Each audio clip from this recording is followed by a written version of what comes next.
The first time I heard about skinwalkers, I thought they were just stories. Myths told around campfires to scare children. Something my grandmother whispered about when the wind blew cold and the shadows grew long. I was wrong.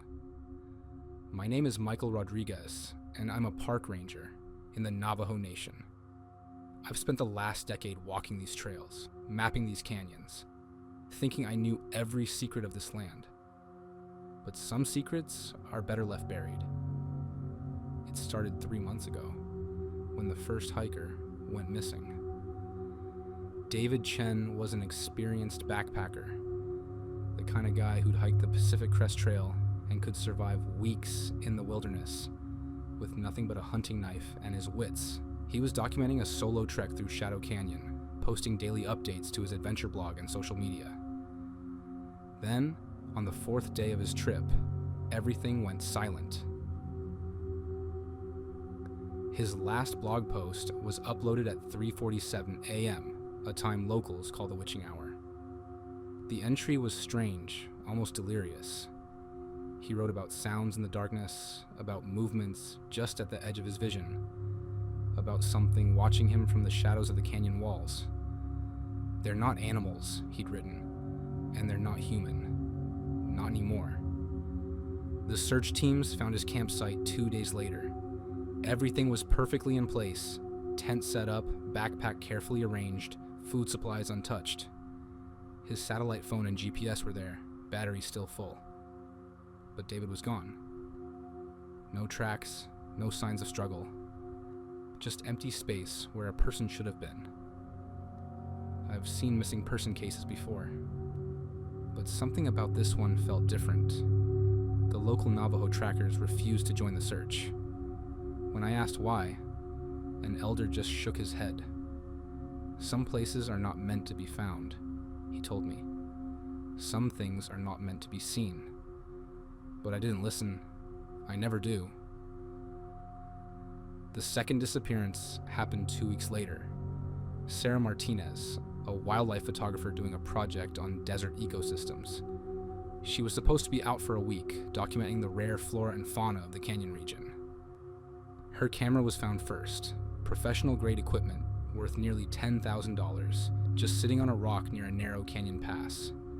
When they retrieved the memory card, the last few images were wrong. The first few photos were normal.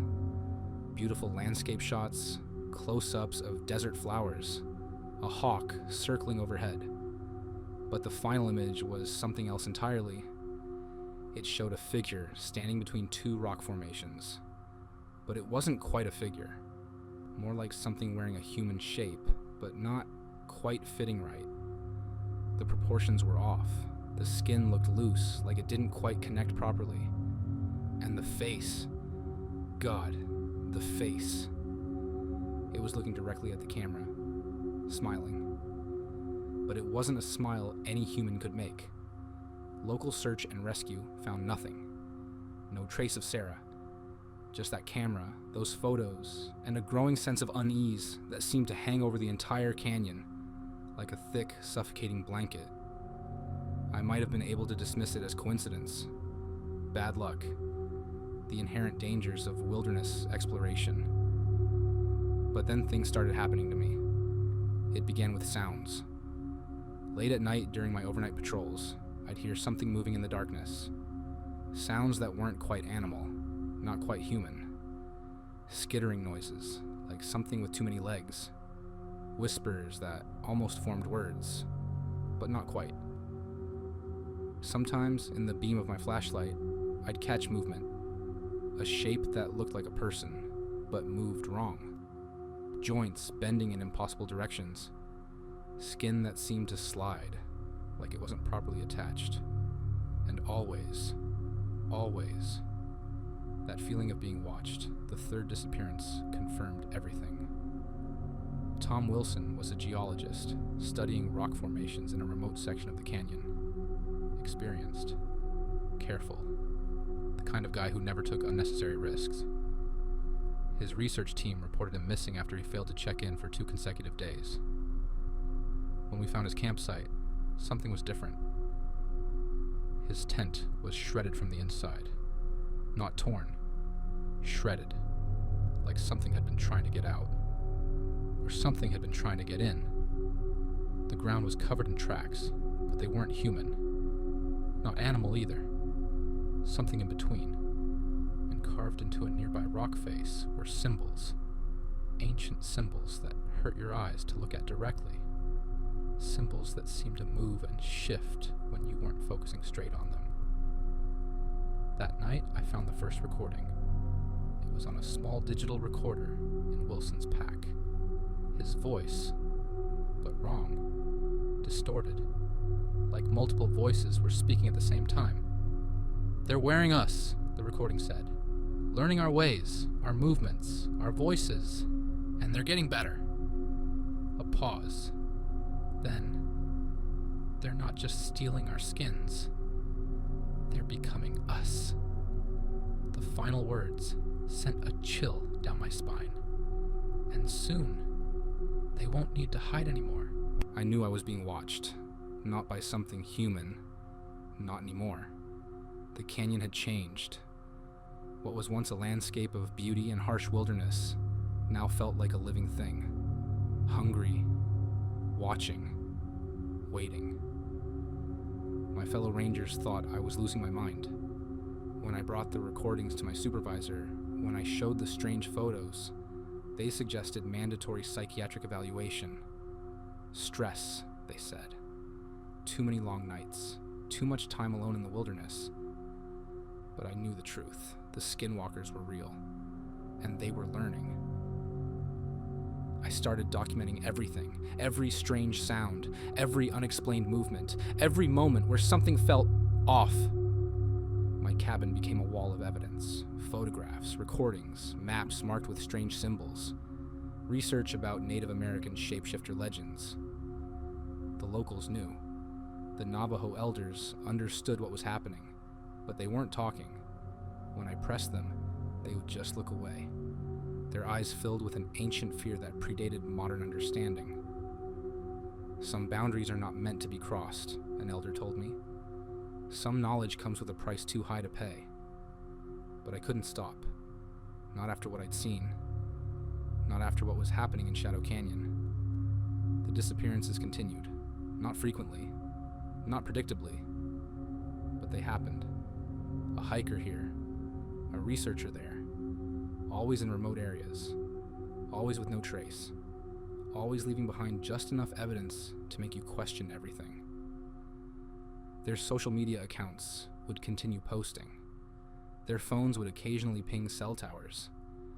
Their credit cards would show small purchases, just enough to make it seem like they were still alive. But they weren't. Not really. 2 months after the first disappearance, I found the cave.